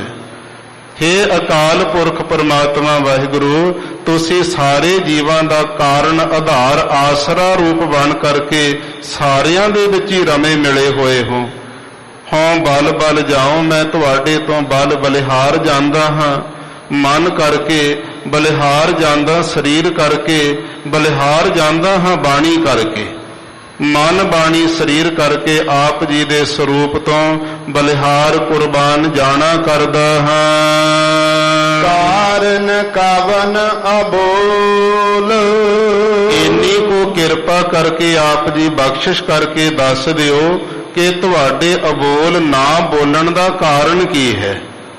ਭਗਤੀ ਵੀ ਮੈਂ ਕੀਤੀ, ਤੁਹਾਡੀ ਸਰੂਪ ਵੀ ਪ੍ਰਗਟ ਕਰ ਲਿਆ, ਮੇਰਾ ਦਿਲੋਂ ਵੀ ਪ੍ਰੇਮ ਹੈ ਆਪ ਜੀ ਦੇ ਨਾਲ, ਤੇ ਬੋਲਦੇ ਕਿਉਂ ਨਹੀਂ ਹੋ? ਆਪ ਜੀ ਦੇ ਨਾ ਬੋਲਣ ਦਾ ਕਾਰਨ ਕੀ, ਪ੍ਰਯੋਜਨ ਕੀ ਹੈ, ਦੱਸਣਾ ਕਰੋ। ਵਿਸਰਾਮ ਦੇ ਕਰਕੇ ਭਗਤ ਰਵਿਦਾਸ ਸਾਹਿਬ ਜੀ ਉਚਾਰਨ ਕਰਦੇ ਹਨ। ਬਹੁਤ ਜਨਮ ਬਿਛੁਰੇ ਥੇ ਮਾਧੋ। ਜਦੋਂ ਇੰਨੀਆਂ ਬੇਨਤੀਆਂ ਕਰਨ ਤੋਂ, ਇੰਨੀਆਂ ਅਰਦਾਸਾਂ ਕਰਨ ਤੋਂ, ਪਿਆਰ ਵਿੱਚ ਬਚਨ ਕਰਨ ਤੋਂ ਵੀ ਵਾਹਿਗੁਰੂ ਦੇ ਬਚਨ ਨਹੀਂ ਉਚਾਰਨ ਹੋਏ, ਪਰਮੇਸ਼ਰ ਨੇ ਕੋਈ ਜਵਾਬ ਹੀ ਨਹੀਂ ਦਿੱਤਾ, ਤਾਂ ਰਵਿਦਾਸ ਸਾਹਿਬ ਜੀ ਹੋਰ ਨਿਮਰਤਾ ਵਿੱਚ ਆ ਗਏ। ਕੀ ਕਹਿੰਦੇ ਨੇ? ਬਹੁਤ ਜਨਮ ਵਿਛੁਰੇ ਥੇ ਮਾਧੋ। ਹੇ ਮਾਧੋ, ਮਾਇਆ ਦੇ ਪਤੀ ਪਰਮਾਤਮਾ ਜੀ, ਮੈਂ ਤਾਂ ਬਹੁਤ ਸਾਰੇ ਜਨਮਾਂ ਜਨਮਾਂਤਰਾਂ ਤੋਂ ਵਿਛੜੇ ਦਾ ਅਰਥ ਵਿਛੜਿਆ ਹੋਇਆ ਤੁਹਾਡੇ ਨਾਲੋਂ। ਵਿਛੜਦਾ ਕਿਵੇਂ ਹੈ ਜੀਵ? ਕਿਰਤ ਕਰਮ ਕੇ ਵਿਛੜੇ। ਜਿਹੜੇ ਕਰਮ ਨੇ ਜੀਵ ਨੇ ਕੀਤੇ ਹੋਏ ਮੰਦੇ ਕਰਮਾਂ ਕਰਕੇ ਪਰਮਾਤਮਾ ਤੋਂ ਵਿਛੋੜੇ ਪੈ ਗਏ, ਦੂਰ ਹੋ ਗਿਆ ਹੈ। ਤੇ ਜਦੋਂ ਸਾਧ ਸੰਗਤ ਨਿਸ਼ਕਾਮ ਕਰਮ ਕਰਦਾ ਹੈ, ਕਾਮਨਾ ਤੋਂ ਰਹਿਤ ਹੋ ਕਰਕੇ ਸੇਵਾ ਕਰਤ ਹੋਏ ਨਿਹਕਾਮੀ, ਤਿਸ ਕੋ ਹੋਤ ਪ੍ਰਾਪਤ ਸੁਆਮੀ। ਨਿਸ਼ਕਾਮਤਾ ਨਾਲ ਕਰਮ ਕਰੇਗਾ, ਭਗਤੀ ਕਰੇਗਾ, ਸੇਵਾ ਸਿਮਰਨ ਕਰੇਗਾ, ਤੇ ਇਹ ਕਰਮ ਪਰਮਾਤਮਾ ਨੂੰ ਮਿਲਾ ਦਿੰਦੇ ਨੇ। ਮੰਦੇ ਕਰਮਾਂ ਕਰਕੇ ਜੀਵ ਜਿਹੜਾ ਵਿਛੜ ਜਾਂਦਾ ਪਰਮਾਤਮਾ ਤੋਂ, ਫਿਰ ਇਹ ਵਿਛੜੇ ਹੋਏ ਨੂੰ ਕਿੰਨਾ ਸਮਾਂ ਲੰਘ ਜਾਂਦਾ ਹੈ। ਕਈ ਜਨਮ ਭਏ ਕੀਟ ਪਤੰਗਾ, ਕਈ ਜਨਮ ਗਜਮੀਨ ਕੁਰੰਗਾ, ਕਈ ਜਨਮ ਪੰਖੀ ਸਰਪ ਹੋਇਓ, ਕਈ ਜਨਮ ਹੈਬਰ ਬ੍ਰਿਖ ਜੋਇਓ। ਮਿਲ ਜਗਦੀਸ਼ ਮਿਲਣ ਕੀ ਬਰੀਆ, ਚਿਰੰਕਾਲੇ ਦੇਹ ਸੰਜਰੀਆ। ਇੱਕ ਇੱਕ ਜੂਨੀ ਵਿੱਚ ਪਤਾ ਨਹੀਂ ਕਿੰਨੇ ਕਿੰਨੇ ਜਨਮ ਜਿਹੜਾ ਜੀਵ ਧਾਰਦਾ ਪਿਆ ਹੈ। ਇੱਕ ਜਨਮ ਦਾ ਚੱਕਰ ਨਹੀਂ ਹੈ। ਭਗਤ ਜੀ ਕਹਿੰਦੇ ਬਹੁਤ ਜਨਮ ਵਿਛੁਰੇ ਥੇ ਮਾਧੋ। ਹੇ ਮਾਇਆ ਦੇ ਪਤੀ ਪਰਮਾਤਮਾ ਜੀ, ਮੇਰੇ ਜਿਹੜੇ ਮੰਦੇ ਮਾੜੇ ਕਰਮ ਸਨ, ਉਹਨਾਂ ਕਰਕੇ ਮੈਂ ਬਹੁਤ ਸਾਰੇ ਜਨਮਾਂ ਤੋਂ ਵਿਛੜਿਆ ਹੋਇਆ ਆਪ ਦੇ ਚਰਨਾਂ ਨਾਲੋਂ। ਇਹੋ ਜਨਮ ਤੁਮਾਰੇ ਲੇਖੇ। ਇਹ ਜਿਹੜਾ ਮਨੁੱਖਾ ਜਨਮ ਹੁਣ ਆਪ ਜੀ ਨੇ ਦਿੱਤਾ ਹੈ, 84 ਲੱਖ ਜੂਨਾਂ ਭੋਗ ਕਰਕੇ ਇਹ ਉੱਤਮ ਦੇਹੀ ਮਿਲਦੀ ਹੈ। ਤੇ ਇਹ ਹੁਣ ਜਿਹੜਾ ਮਨੁੱਖਾ ਜਨਮ ਹੈ ਤੁਮਾਰੇ ਲੇਖੇ, ਇਹ ਹੁਣ ਆਪ ਜੀ ਦੇ ਲੇਖੇ ਵਿੱਚ ਲੱਗ ਜਾਵੇ। ਸਿਮਰਨ ਕਰਵਾ ਲਓ, ਇਸ ਦੇ ਅੰਦਰ ਭਗਤੀ ਕਰਵਾ ਲਓ ਤੇ ਸੇਵਾ ਕਰਵਾ ਲਓ। ਇਹ ਜਿਹੜੀ ਮਨੁੱਖਾ ਦੇਹੀ ਕਾਹਦੇ ਵਾਸਤੇ ਮਿਲੀ ਹੈ? ਇਸ ਦੇਹੀ ਕੋ ਸਿਮਰੈ ਦੇਵ, ਸਾ ਦੇਹੀ ਭਜ ਹਰ ਕੀ ਸੇਵ। ਦੋ ਚੀਜ਼ਾਂ ਕਰਨੀਆਂ, ਇੱਕ ਭਜ ਭਜਨ ਕਰਨਾ ਪਰਮਾਤਮਾ ਦਾ, ਇੱਕ ਹਰੀ ਦੀ ਜਿਹੜੀ ਸੇਵਾ ਕਰਨੀ। ਹਰੀ ਦਾ ਰੂਪ ਸਤਿਗੁਰੂ ਹਨ। ਗੁਰੂ ਦੀ ਸੇਵਾ ਕਰਨੀ, ਪਰਮਾਤਮਾ ਦਾ ਗੁਰੂ ਦੀ ਕਿਰਪਾ ਨਾਲ ਭਜਨ ਕਰਨਾ, ਸਿਮਰਨ ਕਰਨਾ। ਦੋ ਚੀਜ਼ਾਂ ਕਰਕੇ ਮਨੁੱਖਾ ਸਰੀਰ ਮਿਲਿਆ ਹੈ। ਹੁਣ ਆਪ ਜੀ ਕਿਰਪਾ ਕਰੋ, ਸਾਨੂੰ ਐਸਾ ਭਜਨ ਸਿਮਰਨ ਤੇ ਜਿਹੜੀ ਸੇਵਾ ਹੈ ਝੋਲੀ ਵਿੱਚ ਪਾ ਦਿਓ। ਇਹ ਜਿਹੜਾ ਮਨੁੱਖਾ ਜਨਮ ਧਾਰਿਆ ਹੋਇਆ, ਇਹ ਮਹਾਰਾਜ ਤੁਹਾਡੇ ਲੇਖੇ ਵਿੱਚ ਲੱਗ ਜਾਣਾ ਕਰੇ, ਸਾਡਾ ਮਨੁੱਖਾ ਸਰੀਰ ਸਫਲਾ ਹੋ ਜਾਵੇ। ਕਹਿ ਰਵਿਦਾਸ ਆਸ ਲਗ ਜੀਵੋ। ਭਗਤ ਰਵਿਦਾਸ ਸਾਹਿਬ ਜੀ ਕਹਿੰਦੇ, ਪਰਮਾਤਮਾ ਜੀ ਮੈਂ ਤਾਂ ਆਸਾ ਦੇ ਵਿੱਚ ਲੱਗ ਕਰਕੇ ਜੀਵੋ ਜਿਉਂਦਾ ਹਾਂ। ਦੋ ਚੀਜ਼ਾਂ ਹੁੰਦੀਆਂ, ਇੱਕ ਆਸਾ ਹੁੰਦੀ, ਇੱਕ ਮਨਸਾ ਹੁੰਦੀ ਹੈ। ਆਸਾ ਮਨਸਾ ਸਗਲ ਤਿਆਗੈ ਜਗ ਤੇ ਰਹਿ ਨਿਰਾਸਾ। ਉੱਥੇ ਗੁਰੂ ਤੇਗ ਬਹਾਦਰ ਸਾਹਿਬ ਨੇ ਦੋਵੇਂ ਸ਼ਬਦ ਵਰਤੇ ਨੇ। ਆਸਾ ਦਾ ਅਰਥ ਹੁੰਦਾ ਜਿਹੜੀ ਦੀਰਘ ਸਮੇਂ ਤੋਂ ਲੈ ਕੇ, ਕਈ ਸਾਲਾਂ ਤੋਂ ਲੈ ਕੇ, ਕਈ ਜਨਮਾਂ ਜਨਮਾਂਤਰਾਂ ਤੋਂ ਲੈ ਕੇ ਮਨ ਦੀ ਇੱਕੋ ਕਾਮਨਾ ਬਣੀ ਰਹਿਣੀ, ਉਹਨੂੰ ਆਸਾ ਕਹਿੰਦੇ ਨੇ। ਜਿਹੜੀ ਅੱਜ ਕੁਝ ਹੋਰ ਹੈ, ਕੱਲ ਨੂੰ ਹੋਰ ਕਾਮਨਾ ਬਦਲ ਗਈ, ਪਰਸੋਂ ਨੂੰ ਹੋਰ ਬਣ ਗਈ, ਤੇ ਇਹਨੂੰ ਮਨਸਾ ਕਹਿੰਦੇ, ਜਿਹੜੀ ਖਿਨ ਖਿਨ ਬਦਲਦੀ ਹੈ। ਭਗਤ ਰਵਿਦਾਸ ਸਾਹਿਬ ਜੀ ਕਹਿੰਦੇ, ਆਸ ਲਗ ਜੀਵੋਂ, ਮੈਂ ਤਾਂ ਬਹੁਤ ਲੰਬੇ ਸਮੇਂ ਤੋਂ, ਜਨਮਾਂ ਜਨਮਾਂਤਰਾਂ ਤੋਂ ਤੇਰੇ ਦਰਸ਼ਨਾਂ ਦੀ ਆਸਾ ਦੇ ਵਿੱਚ ਲੱਗ ਕਰਕੇ ਜੀਵੋਂ ਜਿਉਂਦਾ ਸੀ। ਭਰੋਸਾ ਬਣਿਆ ਸੀ ਵੀ ਪਰਮਾਤਮਾ ਨੇ ਮਨੁੱਖਾ ਸਰੀਰ ਦੇਣਾ ਹੈ, ਉਹਦੇ ਵਿੱਚ ਜਾ ਕੇ ਮੈਂ ਬੰਦਗੀ ਕਰਾਂਗਾ ਤੇ ਪਰਮਾਤਮਾ ਦੇ ਮੈਂ ਦਰਸ਼ਨ ਕਰ ਸਕਾਂਗਾ। ਅਨੇਕਾਂ ਜਨਮਾਂ ਤੋਂ ਜਿਹੜੀ ਆਸਾ ਅੰਦਰ ਲੱਗੀ ਹੋਈ ਸੀ, ਉਹਦੇ ਕਰਕੇ ਜੀਵੋ ਮੈਂ ਜਿਉਂਦਾ ਹੋ ਰਿਹਾ ਹਾਂ। ਫਿਰ ਭਇਓ ਦਰਸ਼ਨ ਦੇਖੇ।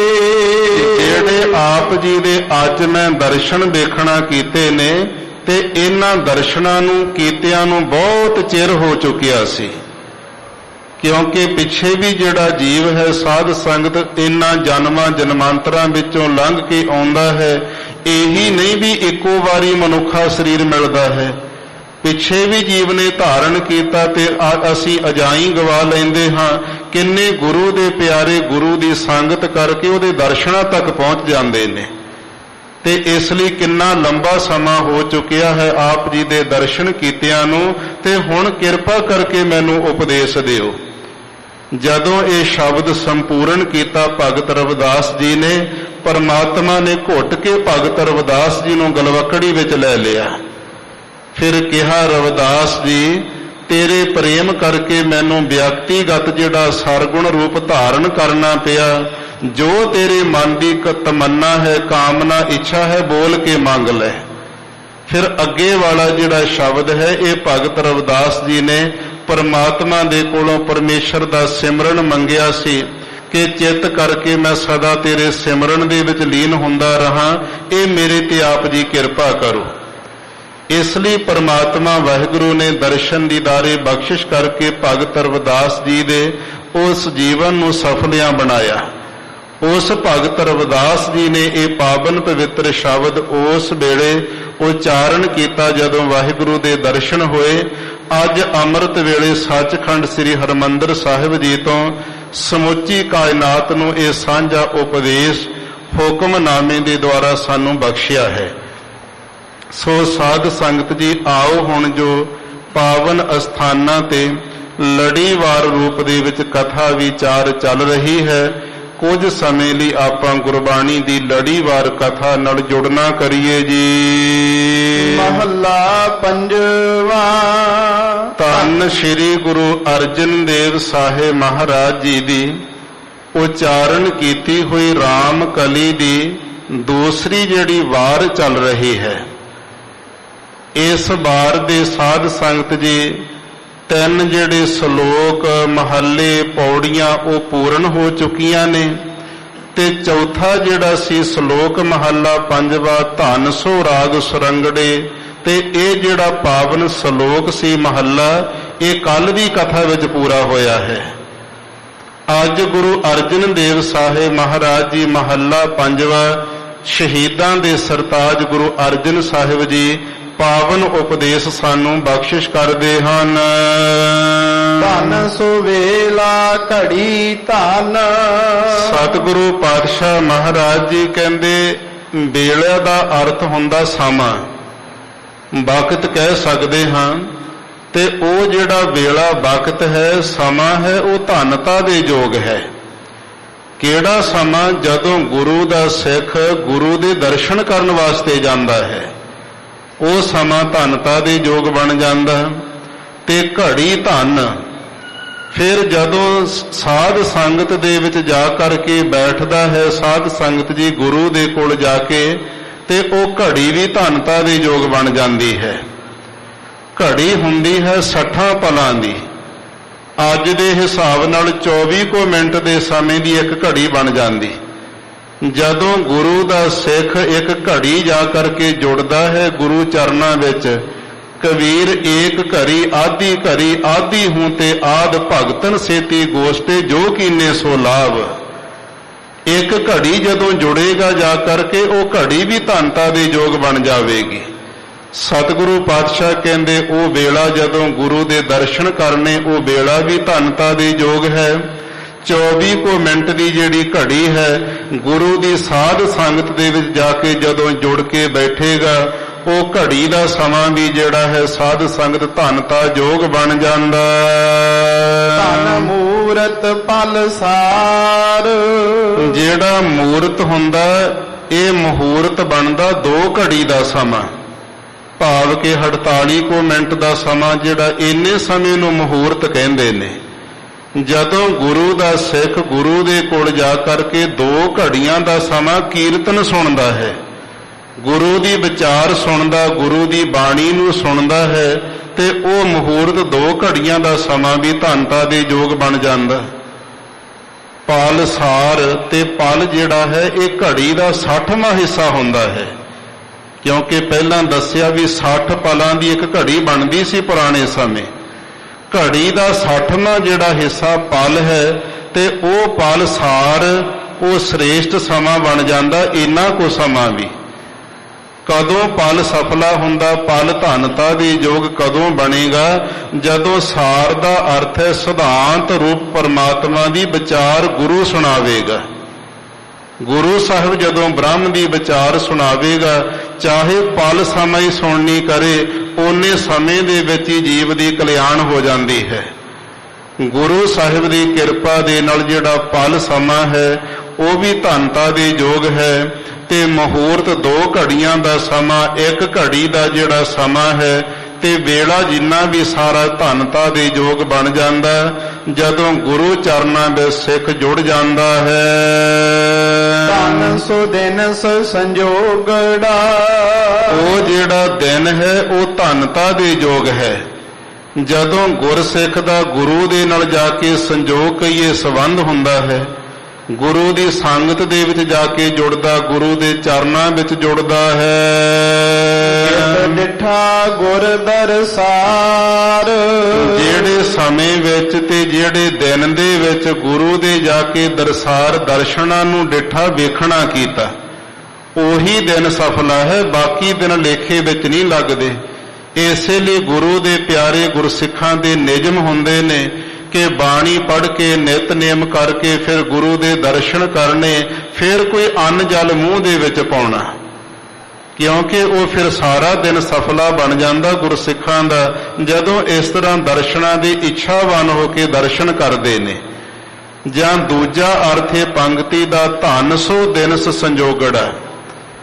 ਦਿਨਸ ਦਾ ਅਰਥ ਹੁੰਦਾ ਜਿਵੇਂ ਦਿਨ ਦੇ ਵੇਲੇ ਬੰਦੇ ਨੂੰ ਚਾਨਣ ਹੋ ਜਾਂਦਾ, ਰਾਤ ਦੇ ਸਮੇਂ ਹਨੇਰੇ ਵਿੱਚ ਠੋਕਰਾਂ ਖਾਂਦਾ ਤੇ ਦਿਨ ਦੇ ਵਿੱਚ ਸਭ ਕੁਝ ਦਿਸਦਾ ਹੈ। ਦਿਨਸ ਕੀ ਹੈ? ਤੇ ਸਤਿਗੁਰੂ ਪਾਤਸ਼ਾਹ ਮਹਾਰਾਜ ਜੀ ਕਹਿੰਦੇ ਉਹ ਦਿਨਸ ਗਿਆਨ ਰੂਪੀ ਦਿਨ ਧੰਨਤਾ ਦੇ ਯੋਗ ਹੈ। ਗਿਆਨ ਕਿਹੜਾ? ਜਿਹੜਾ ਬ੍ਰਹਮ ਪਰਮੇਸ਼ਰ ਦਾ ਗਿਆਨ ਹੈ, ਜਿਸ ਗਿਆਨ ਨੇ ਬ੍ਰਹਮ ਸਰੂਪ ਦੇ ਨਾਲ ਜੀਵ ਦਾ ਸੰਜੋਗ ਮਿਲਾਪ ਕਰਵਾ ਦਿੱਤਾ। ਗੁਰੂ ਸਾਹਿਬ ਦਾ ਜਿਹੜਾ ਆਤਮਾ ਦਾ ਗਿਆਨ ਧੰਨਤਾ ਦੇ ਯੋਗ ਹੈ, ਜਿਹੜਾ ਗਿਆਨ ਪਰਮੇਸ਼ਰ ਵਾਹਿਗੁਰੂ ਬ੍ਰਹਮ ਦੇ ਵਿੱਚ ਮਿਲਾਉਣ ਵਾਲਾ ਹੈ। ਇਹ ਗਿਆਨ ਮਿਲਦਾ ਕਿਵੇਂ, ਕਿੱਥੋਂ ਲਈਦਾ? ਜਿਤ ਡਿਠਾ ਗੁਰ ਦਰਸਾਰ।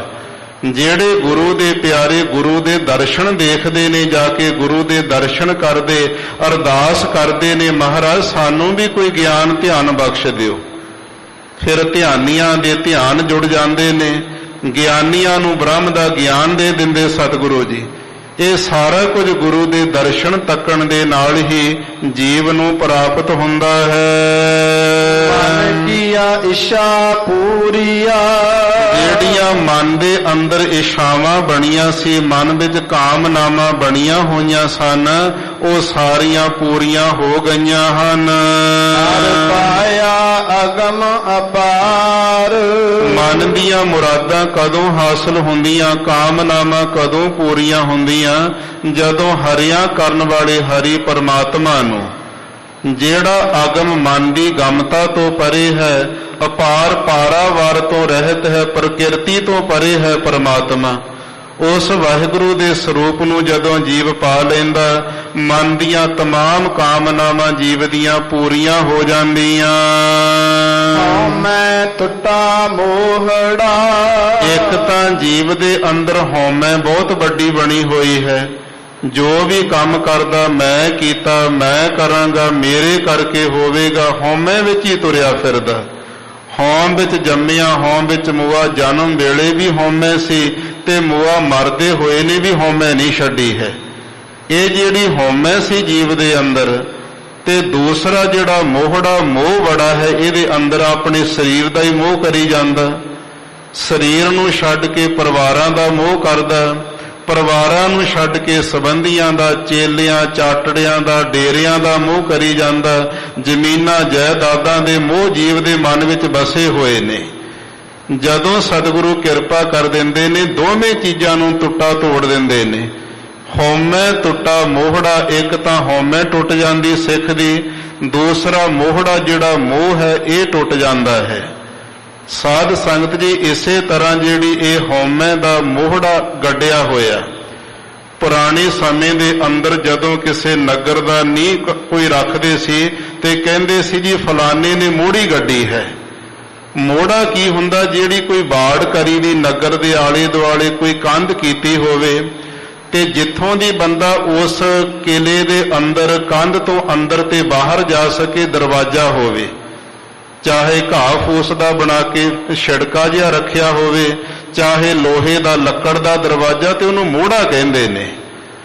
ਇੱਧਰ ਜਿਹੜੀ ਹਉਮੈ ਦਾ ਮੋਹੜਾ ਸੀ ਬਣਿਆ ਹੋਇਆ ਟੁੱਟਾ, ਗੁਰੂ ਦੇ ਪਿਆਰੇ ਗੁਰਸਿੱਖ ਦਾ ਉਹ ਟੁੱਟ ਗਿਆ ਹੈ, ਨਾਸ਼ ਹੋ ਗਿਆ।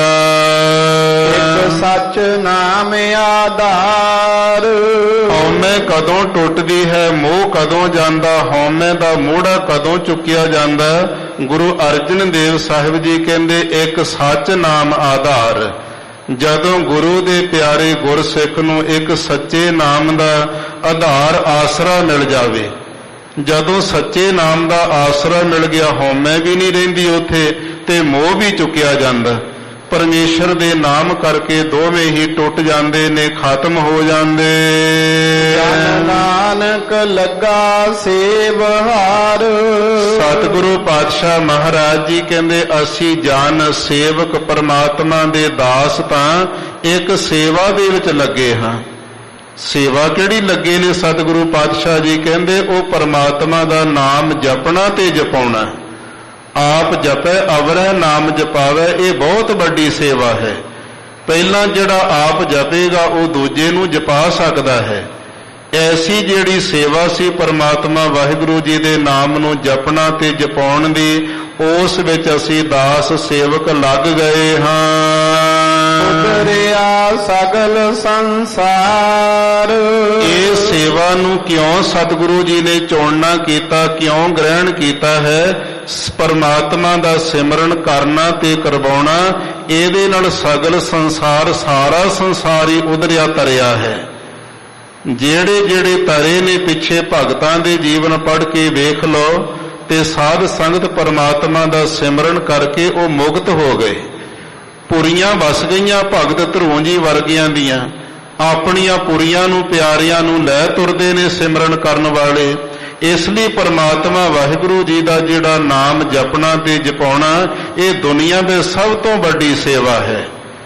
ਜਿਸ ਨਾਮ ਨੂੰ ਜਪਣ ਤੇ ਜਪਾਉਣ ਦੀ ਸੇਵਾ ਕਰਨ ਦੇ ਨਾਲ ਸਾਰਾ ਸੰਸਾਰ ਹੀ ਉਧਰਿਆ ਹੈ ਤੇ ਅੱਗੇ ਨੂੰ ਵੀ ਉਧਰ ਜਾਵੇਗਾ, ਮੁਕਤ ਹੋ ਜਾਵੇਗਾ। ਆਓ ਪੌੜੀ। ਅੱਗੇ ਜਿਹੜੀ ਪੌੜੀ ਹੈ ਇਹ ਵੀ ਗੁਰੂ ਅਰਜਨ ਦੇਵ ਸਾਹਿਬ ਮਹਾਰਾਜ ਜੀ ਦੀ ਉਚਾਰਨ ਕੀਤੀ ਹੈ। ਸਿਫਤ ਸਲਾਹਣ ਭਗਤ ਵਿਰਲੇ ਦਿੱਤੀ ਅਨ। ਜਿਹੜੀ ਪਰਮਾਤਮਾ ਦੀ ਸਿਫਤ ਕਰਨੀ ਹੈ, ਦੋ ਸ਼ਬਦ ਇੱਥੇ ਸਤਿਗੁਰੂ ਨੇ ਇਕੱਠੇ ਵਰਤੇ ਨੇ, ਇੱਕ ਸਿਫਤ ਇੱਕ ਸਲਾਹਣ। ਸਿਫਤ ਹੁੰਦੀ ਹੈ ਜਿਹੜੀ ਇਕੱਲਿਆਂ ਬੈਠ ਕੇ ਪਰਮਾਤਮਾ ਵਾਹਿਗੁਰੂ ਨੂੰ ਯਾਦ ਕਰਨਾ, ਉਹਨੂੰ ਚੇਤੇ ਕਰਨਾ। ਕੋਈ ਬਾਣੀ ਪੜ੍ਹ ਕੇ ਚੇਤੇ ਕਰਦਾ ਹੈ, ਕੋਈ ਸਿਮਰਨ ਕਰਕੇ ਚੇਤੇ ਕਰੀ ਜਾਂਦਾ, ਕੋਈ ਧਿਆਨ ਰੱਖ ਕੇ ਪਰਮਾਤਮਾ ਨੂੰ ਯਾਦ ਕਰੀ ਜਾਂਦਾ, ਧਿਆਨ ਵਿੱਚ ਪਰਮੇਸ਼ਰ ਦਾ ਚਿੰਤਨ ਕਰਦਾ। ਕੱਲਿਆਂ ਬੈਠ ਕੇ ਵਾਹਿਗੁਰੂ ਨੂੰ ਯਾਦ ਕਰਨਾ ਸਿਫਤ ਹੁੰਦੀ, ਤੇ ਸਾਧ ਸੰਗਤ ਸਲਾਹਣ ਹੁੰਦਾ। ਸੇਵਕਾਂ ਵਿੱਚ ਬੈਠ ਕਰਕੇ, ਪਿਆਰਿਆਂ ਵਿੱਚ, ਸਾਧ ਸੰਗਤ ਦੇ ਵਿੱਚ ਮਿਲ ਕਰਕੇ ਪਰਮਾਤਮਾ ਦੀ ਸਲੋਤਾ ਕਰਨੀ। ਬਹੁਤਿਆਂ ਸਰੀਰਾਂ ਨੇ ਮਿਲ ਕੇ ਵਡਿਆਈ ਕਰਨੀ ਸਲੋਤਾ ਹੈ, ਕੱਲਿਆਂ ਬੈਠ ਕੇ ਪਰਮਾਤਮਾ ਦਾ ਚਿੰਤਨ ਕਰਨਾ ਇਹ ਸਿਫਤ ਹੈ। ਦੋ ਚੀਜ਼ਾਂ ਇਹ ਹੋ ਗਈਆਂ। ਤੇ ਤੀਸਰੀ ਗੁਰੂ ਅਰਜਨ ਦੇਵ ਸਾਹਿਬ ਜੀ ਕਹਿੰਦੇ ਜਿਹੜੀ ਭਗਤ ਪਰਮਾਤਮਾ ਦੀ ਭਗਤੀ ਹੈ, ਜਿਹੜੀ ਭਗਤੀ ਕਰਕੇ ਜੰਮਣ ਮਰਨ ਦੇ ਡਰ ਚੁੱਕੇ ਜਾਂਦੇ, ਕੱਟੇ ਜਾਂਦੇ ਨੇ, ਪਰਮਾਤਮਾ ਵਿੱਚ ਭਗਤੀ ਜਿਹੜੀ ਮਿਲਾਪ ਕਰਵਾ ਦਿੰਦੀ ਜੀਵ ਦਾ। ਇਹ ਚੀਜ਼ਾਂ ਕਿਹਨੂੰ ਮਿਲਦੀਆਂ ਨੇ? ਵਿਰਲੇ ਦਿੱਤੀਆਂ ਨੇ। ਜਿਹੜਾ ਬਿਰਲਾ ਸ਼ਬਦ ਹੈ ਇਹ ਸੰਸਕ੍ਰਿਤ ਦਾ ਸ਼ਬਦ ਹੈ। ਇਹਦਾ ਅਰਥ ਹੈ ਕੋਈ ਟਾਵਾਂ ਟੱਲਾ, ਕੋਈ ਇੱਕ ਅੱਧਾ। ਦੁਨੀਆ ਵਿੱਚ ਕਿਸੇ ਕਿਸੇ ਨੂੰ ਇਹ ਤਿੰਨ ਚੀਜ਼ਾਂ ਪਰਮਾਤਮਾ ਦਿੰਦਾ। ਪਰਮਾਤਮਾ ਦੀ ਸਿਫਤ ਕਰਨੀ ਹਰ ਕਿਸੇ ਨੂੰ ਨਹੀਂ ਮਿਲਦੀ ਹੈ। ਪਰਮਾਤਮਾ ਦੀ ਸਲੋਤਾ ਕਰਨੀ, ਜਸ ਕਰਨਾ ਸੰਗਤਾਂ ਨਾਲ ਮਿਲ ਕੇ, ਇਹ ਵੀ ਹਰ ਕੋਈ ਨਹੀਂ ਕਰ ਸਕਦਾ। ਪਰਮਾਤਮਾ ਦੀ ਭਗਤੀ ਕਰਨੀ, ਕਿੰਨੇ ਲੋਕ ਤਰਸਦੇ ਪਏ ਨੇ ਭਗਤੀ ਵਾਸਤੇ, ਇਹ ਭਗਤੀ ਵੀ ਹਰ ਕਿਸੇ ਨੂੰ ਨਹੀਂ ਮਿਲਦੀ ਹੈ। ਇਹ ਤਿੰਨੇ ਜਿਹੜੀਆਂ ਵਸਤੂਆਂ ਨੇ ਵਿਰਲੇ ਵਿਰਲੇ ਕਿਸੇ ਗੁਰੂ ਪਿਆਰੇ ਨੂੰ ਪਰਮਾਤਮਾ ਨੇ ਦਿੱਤੀਆਂ ਹਨ। ਪਏ ਜਿਸ ਭੰਡਾਰ, ਜਿਨ੍ਹਾਂ ਨੂੰ ਪਰਮਾਤਮਾ ਵਾਹਿਗੁਰੂ ਜੀ ਆਪਣੇ ਨਾਮ ਦੇ ਭੰਡਾਰੇ ਸੌਂਪ ਦਿੰਦਾ ਹੈ, ਜਿਨ੍ਹਾਂ ਨੂੰ ਭਗਤੀ ਦਾ ਭੰਡਾਰਾ ਦੇ ਦਿੱਤਾ ਪਰਮਾਤਮਾ ਨੇ, ਜਿਨ੍ਹਾਂ ਨੂੰ ਸਿਮਰਨ ਦੀਆਂ ਦਾਤਾਂ ਦੇ ਭੰਡਾਰੇ ਦੇ ਦਿੱਤੇ ਹਨ। ਫਿਰ ਪੁੱਛ ਨਾ ਲੀਤੀ ਅਨ। ਫਿਰ ਉਹਨਾਂ ਗੁਰੂ ਪਿਆਰਿਆਂ ਦੇ ਕੋਲੋਂ ਪਰਮਾਤਮਾ ਵਾਹਿਗੁਰੂ ਕਦੇ ਵੀ ਕਿਸੇ ਤਰ੍ਹਾਂ ਦੀ ਪੁੱਛ ਨਹੀਂ ਕਰਦਾ ਹੈ ਵੀ ਤੈਨੂੰ ਵਸਤੂਆਂ ਦਿੱਤੀਆਂ ਸੀ ਤੇ ਤੂੰ ਲੀਤੀਆਂ ਲਈਆਂ ਸੀ ਮੇਰੇ ਕੋਲੋਂ, ਕਿੱਥੇ ਖਰਚ ਦਿੱਤੀਆਂ ਨੇ। ਪਿਆਰਿਆਂ ਵਾਸਤੇ ਤੇ ਸਤਿਗੁਰੂ ਕਹਿੰਦੇ ਖਾਵੇ ਖਰਚੈ ਰਲ ਮਿਲ ਭਾਈ, ਤੋਟ ਨਾ ਆਵੇ ਵੱਧ ਦੋ ਜਾਈ। ਪੁੱਛ ਹੁੰਦੀ ਸਾਡੇ ਵਰਗਿਆਂ ਤੋਂ ਤੈਨੂੰ ਸਵਾਸ ਦਿੱਤੇ ਸੀ, ਕਿੱਥੇ ਅਜਾਈ ਗਵਾ ਦਿੱਤੇ ਨੇ। ਤੈਨੂੰ ਮਨੁੱਖਾ ਜ਼ਿੰਦਗੀ ਦਿੱਤੀ ਸੀ, ਕਿਉਂ ਭੰਗ ਦੇ ਭਾਣੀ ਗਵਾ ਦਿੱਤੀ ਬਕਾਰਾਂ ਵਿਸ਼ਿਆਂ ਦੇ ਵਿੱਚ ਲੱਗ ਕਰਕੇ। ਪਿਆਰਿਆਂ ਕੋਲੋਂ ਨਹੀਂ ਕੁਝ ਪੁੱਛਦਾ ਪਰਮਾਤਮਾ। ਉਹਨਾਂ ਦੇ ਤੇ ਸਭ ਨਿਧਾਨ, ਜਿੰਨੇ ਵੀ ਨਿਧਾਨ ਖਜ਼ਾਨੇ ਨੇ, ਤੇ ਉਹਨਾਂ ਦੇ ਕਰਤਲ ਹੱਥ ਦੀ ਤਲੀ ਦੇ ਉੱਤੇ ਰੱਖ ਕੇ ਪਰਮਾਤਮਾ ਉਹਨਾਂ ਨੂੰ ਬਖਸ਼ਿਸ਼ ਕਰ ਦਿੰਦਾ। ਜਿੰਨੇ ਵੀ ਭੰਡਾਰੇ ਪਿਆਰਿਆਂ ਨੂੰ ਦਿੰਦਾ ਪ੍ਰਸੰਨਤਾ ਵਿੱਚ ਆ ਕੇ, ਕੋਈ ਪੁੱਛ-ਗਿੱਛ ਨਹੀਂ ਉਹਨਾਂ ਦੀ ਹੁੰਦੀ ਕਿ ਮੇਰੇ ਕੋਲੋਂ ਵਸਤੂਆਂ ਲੀਤੀਆਂ ਲਈਆਂ ਸੀ, ਕਿੱਥੇ ਖਰਚੀਆਂ ਨੇ। ਕੋਈ ਵੀ ਉਹਨਾਂ ਤੋਂ ਨਹੀਂ ਪੁੱਛਿਆ ਜਾਂਦਾ। ਜਿਸਨੂੰ ਲੱਗਾ ਰੰਗ, ਜਿਨ੍ਹਾਂ ਨੂੰ ਪਰਮਾਤਮਾ ਵਾਹਿਗੁਰੂ ਜੀ ਦੇ ਪ੍ਰੇਮ ਦਾ, ਨਾਮ ਦਾ, ਬਾਣੀ ਦਾ ਰੰਗ ਲੱਗ ਗਿਆ ਜ਼ਿੰਦਗੀ ਵਿੱਚ, ਤੇ ਰੰਗ ਰਤਿਆ। ਉਹ ਆਪ ਤਾਂ ਪਰਮਾਤਮਾ ਦੇ ਨਾਮ ਰੰਗ ਦੇ ਵਿੱਚ ਰੰਗੇ ਜਾਂਦੇ ਨੇ, ਤੇ ਫਿਰ ਸਾਡੇ ਵਰਗਿਆਂ ਨੂੰ ਵੀ ਰੰਗ ਦਿੰਦੇ ਨੇ। ਰੰਗੇ ਹੋਏ ਦੂਜਿਆਂ ਨੂੰ ਰੰਗ ਸਕਦੇ ਨੇ। ਜਿਨ੍ਹਾਂ ਦੇ ਅੰਦਰ ਪ੍ਰੇਮ ਲੱਗਿਆ ਉਹ ਸਾਡਾ ਵੀ ਪ੍ਰੇਮ ਪਰਮਾਤਮਾ ਨਾਲ ਲਾ ਸਕਦੇ ਨੇ। ਜਿਹੜੇ ਸਿਮਰਨ ਦੇ ਰੰਗ ਵਿੱਚ ਰੰਗੇਗੇ, ਸਾਨੂੰ ਵੀ ਸਿਮਰਨ ਦੇ ਰੰਗ ਵਿੱਚ ਰੰਗ ਸਕਦੇ ਨੇ। ਜਿਨ੍ਹਾਂ ਨੂੰ ਬਾਣੀ ਦਾ ਰੰਗ ਲੱਗ ਗਿਆ, ਉਹਨਾਂ ਦਾ ਪ੍ਰਭਾਵ ਸਾਡੇ ਤੇ ਪਵੇਗਾ, ਅਸੀਂ ਵੀ ਬਾਣੀ ਦੀ ਰੰਗ ਦੇ ਵਿੱਚ ਰੰਗੇ ਜਾਵਾਂਗੇ। ਇਸ ਲਈ ਗੁਰੂ ਦੇ ਪਿਆਰੇ ਜਿਹੜੇ ਆਪ ਨਾਮ ਦੇ ਰੰਗ ਵਿੱਚ ਰੰਗੇ ਜਾਂਦੇ, ਹੋਰਨਾਂ ਨੂੰ ਵੀ ਰੰਗ ਕੇ ਰੱਖ ਦਿੰਦੇ ਹਨ। ਉਹਨਾਂ ਇੱਕੋ ਨਾਮ ਆਧਾਰ, ਉਹਨਾਂ ਗੁਰੂ ਦੇ ਪਿਆਰਿਆਂ ਨੂੰ ਇੱਕੋ ਇੱਕ ਪਰਮਾਤਮਾ ਜੀ ਦੇ ਨਾਮ ਦਾ ਆਧਾਰ ਆਸਰਾ ਹੁੰਦਾ ਜ਼ਿੰਦਗੀ ਵਿੱਚ। ਉਨ ਭੱਤਿਆ, ਤੇ ਭੱਤਿਆ ਦਾ ਅਰਥ ਜਿਹੜਾ ਪ੍ਰਕਾਸ਼ ਹੈ, ਉਹਨਾਂ ਦੇ ਅੰਦਰ ਇੱਕੋ ਇੱਕ ਪਰਮਾਤਮਾ ਵਾਹਿਗੁਰੂ ਜੀ ਦੇ ਨਾਮ ਦਾ ਜਿਹੜਾ ਪ੍ਰਕਾਸ਼ ਹੈ, ਪਰਮਾਤਮਾ ਵਾਹਿਗੁਰੂ ਜੀ ਦੇ ਨਾਮ ਦਾ ਅੰਦਰ ਚਾਨਣ ਹੋ ਜਾਂਦਾ। ਬ੍ਰਹਮ ਗਿਆਨ ਦਾ ਪ੍ਰਕਾਸ਼ ਉਹਨਾਂ ਗੁਰੂ ਦੇ ਪਿਆਰਿਆਂ ਦੇ ਹਿਰਦੇ ਵਿੱਚ ਹੋ ਜਾਂਦਾ ਹੈ। ਉਹਨਾਂ ਪਿਛੈ ਜਗ ਪੁੰਚੈ ਭੋਗਈ। ਐਸੇ ਨਾਮ ਜਪਣ ਵਾਲੇ, ਕਮਾਈ ਕਰਨ ਵਾਲੇ, ਪਰਮਾਤਮਾ ਦੇ ਨਾਮ ਵਿੱਚ, ਪ੍ਰੇਮ ਵਿੱਚ ਰੰਗੀਆਂ ਹੋਈਆਂ ਜਿਹੜੀਆਂ ਰੂਹਾਂ ਨੇ, ਉਹਨਾਂ ਦੇ ਪਿੱਛੇ ਦਾ ਅਰਥ ਹੈ ਮਗਰ ਲੱਗ ਕਰਕੇ। ਜਗ ਪੁੰਚੈ ਭੋਗੀ, ਜਿਹੜਾ ਜਗ ਸੰਸਾਰ ਹੈ ਇਹ ਸ਼ਲੋਕ ਮੁਕਤੀ ਨੂੰ ਪੁੰਚੈ ਛਕਣਾ ਕਰਦਾ ਹੈ। ਕਿੰਨੇ ਸਾਰੇ ਤਾਂ ਸ਼ਲੋਕ ਮੁਕਤੀ ਦਾ ਆਨੰਦ ਮਾਣੀ ਜਾਂਦੇ ਨੇ ਤੇ ਕਿੰਨੇ ਸਾਰੇ ਪਰਮਾਤਮਾ ਵਿੱਚ ਅਭੇਦਤਾ ਵਾਲੀ ਕੇਵਲ ਮੋਕਸ਼ਤਾ ਦੇ ਸੁਖ ਆਨੰਦ ਨੂੰ ਭੋਗਦੇ ਨੇ। ਨਾਮ ਜਪਣ ਵਾਲੇ ਦੇ ਮਗਰ ਚੱਲਣ ਕਰਕੇ ਸ਼ਲੋਕ ਮੁਕਤੀਆਂ ਵੀ ਮਾਣ ਲਈਦੀਆਂ ਤੇ ਜਿਹੜੀਆਂ ਐਸੀਆਂ ਕੇਵਲ ਮੋਕਸ਼ਤਾ ਨੇ ਪਰਮਾਤਮਾ ਵਿੱਚ ਅਭੇਦਤਾ ਵਾਲੀਆਂ, ਉਹ ਵੀ ਭੋਗ ਲਈਦੀਆਂ, ਮਾਣੀ ਦੀਆਂ ਹਨ। ਉਹਨਾਂ ਪਿਆਰਾ ਰੱਬ, ਉਹਨਾਂ ਗੁਰੂ ਦੇ ਪਿਆਰਿਆਂ ਨੂੰ ਹਿਰਦੇ ਦੇ ਅੰਦਰ ਜੇ ਕੋਈ ਪਿਆਰਾ ਲੱਗਦਾ ਹੈ ਤੇ ਰੱਬ ਪਰਮਾਤਮਾ ਹੀ ਪਿਆਰਾ ਲੱਗਦਾ। ਪਤਾ ਹੈ ਉਹਨਾਂ ਨੂੰ ਮੇਰਾ ਆਤਮਾ ਰੂਪ ਜਿਹੜਾ ਪਰਮਾਤਮਾ ਦੀ ਜੋਤ ਹੈ, ਦੂਜਿਆਂ ਸਰੀਰਾਂ ਨਾਲ ਕੀ ਕਿਸੇ ਨਾਲ ਕੋਈ ਪ੍ਰੇਮ ਕਰਨਾ, ਸਰੀਰ ਤੇ ਖਤਮ ਹੋਣ ਵਾਲੇ ਨੇ। ਇਹਨਾਂ ਸਰੀਰਾਂ ਨੂੰ ਚਲਾਉਂਦੀ ਕਿਹੜੀ ਜੋਤ ਹੈ? ਪਰਮਾਤਮਾ ਦੀ ਆਤਮਾ ਜੋਤ ਚਲਾਉਂਦੀ ਹੈ। ਜਿਹੜੀ ਮੇਰੇ ਅੰਦਰ ਉਹੀ ਦੂਜੇ ਦੇ ਅੰਦਰ ਹੈ। ਇਸ ਲਈ ਫਿਰ ਉਹ ਸਾਰਿਆਂ ਨੂੰ ਛੱਡ ਕੇ ਇੱਕ ਰੱਬ ਦੀ ਜਿਹੜੀ ਜੋਤ ਹੈ ਆਤਮਾ, ਤੇ ਉਹਦੇ ਨਾਲ ਹੀ ਪ੍ਰੇਮ ਕਰਦੇ ਨੇ। ਆਤਮਿਕ ਚਿੰਤਨ ਕਰੋ, ਆਤਮਾ ਦਾ ਸਿਮਰਨ ਕਰੋ, ਨਾਮ ਜਪੋ ਪਰਮਾਤਮਾ ਦਾ। ਇਹੀ ਉਪਦੇਸ਼ ਦੇਵੇਗਾ ਜਿਹੜਾ ਕੋਈ ਪੂਰਨ ਤਤਵੇਤਾ ਹੋਵੇਗਾ। ਉਹਨਾਂ ਗੁਰੂ ਦੇ ਪਿਆਰਿਆਂ ਨੂੰ ਜੇ ਕੋਈ ਪਿਆਰਾ ਲੱਗਦਾ ਦੁਨੀਆ ਵਿੱਚ, ਪਰਮਾਤਮਾ ਪਿਆਰਾ ਹੈ, ਪਰਮੇਸ਼ਰ ਦੀ ਜੋਤ ਉਹਨਾਂ ਨੂੰ ਪਿਆਰੀ ਲੱਗਦੀ ਹੈ। ਉਹਨਾਂ ਜੋਗਈ, ਕਿਉਂ ਪਰਮਾਤਮਾ ਨੂੰ ਪਿਆਰ ਕਰਦੇ ਨੇ? ਵਾਹਿਗੁਰੂ ਨੇ ਉਹਨਾਂ ਨੂੰ ਆਪਣੇ ਸਰੂਪ ਨੂੰ ਸਮਝਣ ਦੇ ਯੋਗ ਬਣਾ ਲਿਆ ਹੈ, ਉਹਨਾਂ ਨੂੰ ਲਾਇਕ ਬਣਾ ਲਿਆ ਹੈ। ਜਿਸ ਮਿਲਿਆ ਗੁਰ ਆਏ, ਜਿਨ੍ਹਾਂ ਨੂੰ ਮੇਰੇ ਪੂਰਨ ਸਤਿਗੁਰੂ ਗੁਰੂ ਨਾਨਕ ਸਾਹਿਬ ਜੀ, ਧੰਨ ਗੁਰੂ ਗ੍ਰੰਥ ਸਾਹਿਬ ਮਹਾਰਾਜ ਜੀ ਆਏ ਦਾ ਅਰਥ ਸਖਿਆਤ ਰੂਪ ਦੇ ਵਿੱਚ ਆ ਕੇ ਮਿਲਦੇ ਨੇ। ਗੁਰੂ ਸਾਹਿਬ ਦੇ ਕੋਲ ਨਹੀਂ ਜਾਣਾ ਪੈਂਦਾ, ਤੇ ਜਦੋਂ ਕਿਤੇ ਘਰ ਵਿੱਚ ਬੈਠ ਕੇ ਗੁਰੂ ਦਾ ਚਿੰਤਨ ਕਰਨ ਲੱਗ ਜਾਵੇ ਸੱਚੇ ਦਿਲੋਂ, ਤੇ ਘਰ ਅੰਦਰ ਹੀ ਗੁਰੂ ਦਰਸ਼ਨ ਦੇ ਦਿੰਦੇ ਨੇ। ਤੇ ਜਿਸ ਤਰ੍ਹਾਂ ਸਤਿਗੁਰੂ ਪਾਤਸ਼ਾਹ ਨੇ ਸ਼ਿਵਨਾਵ ਰਾਜੇ ਵਰਗਿਆਂ ਨੂੰ ਜਾ ਕੇ ਤੇ ਸ਼੍ਰੀ ਲੰਕਾ ਦੇ ਇਲਾਕੇ ਵਿੱਚ ਘਰੇ ਦਰਸ਼ਨ ਦਿੱਤੇ, ਬਗੀਚੇ ਵਿੱਚ ਜਾ ਕਰਕੇ।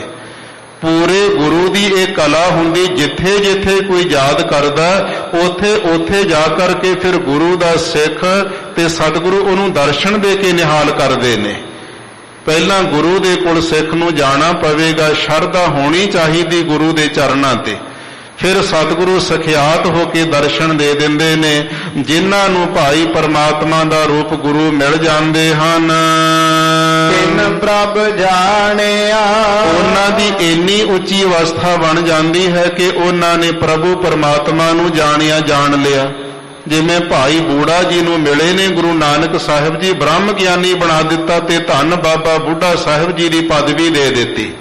ਤੇ ਪੂਰਾ ਜਿਹੜਾ ਗੁਰੂ ਹੈ ਜਦੋਂ ਮਿਲ ਜਾਵੇ ਫਿਰ ਉਹ ਤਤਵੇਤਾ ਬ੍ਰਹਮ ਗਿਆਨੀ ਬਣ ਜਾਂਦਾ, ਪਰਮਾਤਮਾ ਨੂੰ ਜਾਣਨ ਲੱਗ ਜਾਂਦਾ ਹੈ। ਹਉ ਬਲਿਹਾਰੀ ਤਿਨ, ਉਹਨਾਂ ਗੁਰੂ ਦੇ ਪਿਆਰਿਆਂ ਤੋਂ ਸਦਾ ਮਨ ਕਰਕੇ, ਬਾਣੀ ਸਰੀਰ ਕਰਕੇ ਬਲਿਹਾਰ ਕੁਰਬਾਨ ਜਾਂਦੇ ਹਾਂ। ਏ ਖਸਮੈ ਭਾਣਿਆ, ਜਿਹੜੇ ਖਾਸਮ ਆਪਣੇ ਮਾਲਕ ਪਰਮਾਤਮਾ ਵਾਹਿਗੁਰੂ ਦੇ ਭਾਣਿਆਂ ਭਾਣੇ ਵਿੱਚ ਚੱਲਦੇ ਨੇ, ਜਿਨ੍ਹਾਂ ਨੂੰ ਵਾਹਿਗੁਰੂ ਦਾ ਭਾਣਾ ਮਿੱਠਾ ਲੱਗਦਾ, ਪਿਆਰਾ ਲੱਗਦਾ, ਜਿਹੜੇ ਵਾਹਿਗੁਰੂ ਨੂੰ ਭਾਣਿਆਂ ਭਾਉਂਦੇ ਨੇ, ਉਹਨਾਂ ਤੋਂ ਸਦਾ ਮਨ ਬਾਣੀ ਸਰੀਰ ਕਰਕੇ ਬਲਿਹਾਰ ਕੁਰਬਾਨ ਜਾਈਏ। ਇਹ ਪੰਜਵੇਂ ਪਾਤਸ਼ਾਹ ਗੁਰੂ ਅਰਜਨ ਦੇਵ ਸਾਹਿਬ ਮਹਾਰਾਜ ਜੀ ਨੇ ਇੱਥੋਂ ਤੱਕ ਕਿ ਜਿਹੜਾ ਚੌਥਾ ਸ਼ਲੋਕ ਹੈ ਪੌੜੀ ਦੇ ਸੰਯੁਕਤ ਉਹ ਸੰਪੂਰਨ ਕਰਵਾਇਆ ਹੈ। ਸਤਿਗੁਰੂ ਜੀ ਕਿਰਪਾ ਕਰਨ, ਰਹਿਮਤ ਕਰਨ, ਸੁੰਦਰ ਵਿਚਾਰਾਂ ਸਾਡੇ ਸਭਨਾਂ ਦੇ ਮਨਾਂ ਤਨਾਂ ਵਿੱਚ ਲੀਨ ਹੋ ਜਾਣ, ਜਿਸ ਕਰਕੇ ਲੋਕ ਸੁਖੀਏ ਤੇ ਪਰਲੋਕ ਸਹੇਲੇ ਹੋ ਸਕੀਏ। ਅਨੇਕਾਂ ਪ੍ਰਕਾਰ ਦੀਆਂ ਭੁੱਲਾਂ ਚੁੱਕਾਂ ਗਲਤੀਆਂ ਹੋਈਆਂ ਹਨ, ਆਪ ਸਮੁੱਚੀ ਸਾਧ ਸੰਗਤ ਨੇ ਕਿਰਪਾ ਕਰਕੇ ਖੇਮਾ ਬਖਸ਼ਣੀ ਜੀ। ਆਓ ਅੰਤਲੀਆਂ ਪੰਕਤੀਆਂ ਪੜ੍ਹ ਕੇ ਇੱਥੇ ਵਿਸਰਾਮ ਦਈਏ ਜੀ। ਜਿਸ ਮਿਲਿਆ ਗੁਰ ਆਏ ਤਿਨ ਪ੍ਰਭ ਜਾਣਿਆ, ਹਉ ਬਲਿਹਾਰੀ ਤਿਨ ਜੇ ਖਸਮੈ ਭਾਣਿਆ। ਵਾਹਿਗੁਰੂ ਜੀ ਕਾ ਖਾਲਸਾ, ਵਾਹਿਗੁਰੂ ਜੀ ਕੀ ਫਤਿਹ। ਵਾਹਿਗੁਰੂ ਜੀ ਕਾ ਖਾਲਸਾ, ਵਾਹਿਗੁਰੂ ਜੀ ਕੀ ਫਤਿਹ। ਸ਼ੇਰੇ ਪੰਜਾਬ ਗੁਰਬਾਣੀ YouTube ਚੈਨਲ ਨੂੰ ਵੱਧ ਤੋਂ ਵੱਧ ਸਬਸਕ੍ਰਾਈਬ ਕਰੋ ਤੇ ਇਸ ਤੇ ਗੁਰਬਾਣੀ ਸ਼ਬਦ ਕੀਰਤਨ ਤੇ ਇਤਿਹਾਸ ਨਾਲ ਵੱਧ ਤੋਂ ਵੱਧ ਜੁੜ ਕੇ ਆਨੰਦ ਮਾਣੋ ਤੇ ਆਪਣੀ ਜ਼ਿੰਦਗੀ ਨੂੰ ਸਫਲ ਕਰੋ। ਵਾਹਿਗੁਰੂ ਜੀ ਕਾ ਖਾਲਸਾ, ਵਾਹਿਗੁਰੂ ਜੀ ਕੀ ਫਤਿਹ।